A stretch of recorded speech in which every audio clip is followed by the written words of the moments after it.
I'm Alastair Thomson. I work at the National Institute of Adult Continuing Education, where I look after policy and advocacy. We're an organisation that tries to have a mission of promoting more adult education, better quality education, and education of different sorts, both formal and informal, to different sorts of people, including people who've, for one reason or another, missed out on their initial education. The thing I'm going to talk about for the next couple of minutes is learning through life. This is the final report of our 18-month-long inquiry, which NIACE commissioned but kept itself at arm's length on. It was chaired by Sir David Watson from the Institute of Education in London and led by Professor Tom Schuller, who we poached from the Organisation for Economic Cooperation and Development, OECD. The report contains a series of recommendations.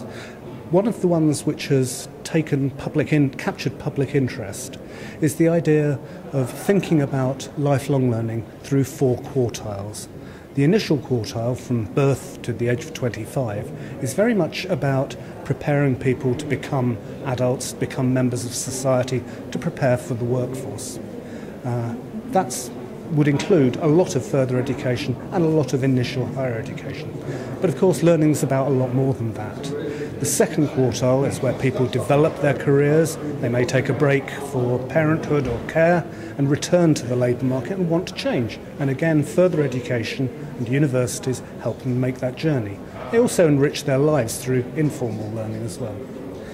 Around the age of 50 through to 75, people begin to disengage from the labour market. Increasingly, because of pensions and so on, we may end up having to work longer. So there will be issues around retraining there and then preparing for a fulfilling, useful life after work.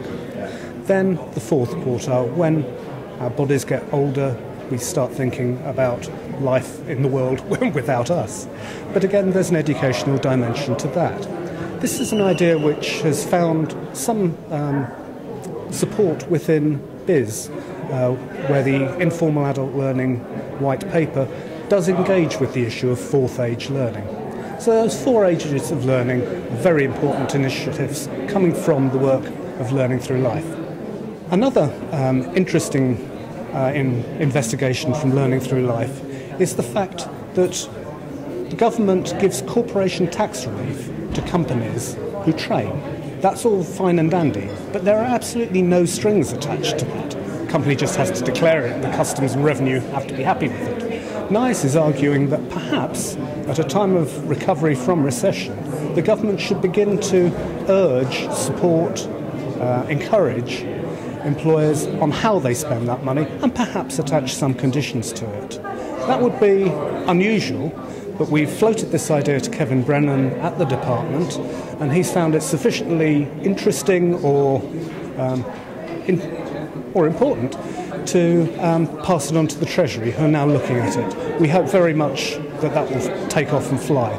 We've also had endorsement from the opposition parties as well. So I think some of these ideas from Learning Through Life are going to be around for some time. With the possibility of a change of government next year, what does that hold? It depends very much on whether Mr Cameron keeps the split between the departments of Children, Schools and Families and Business, Innovation and Skills. Certainly NIACE has found David Willits a very interesting person to talk to because he's so thoroughly well briefed on the issues.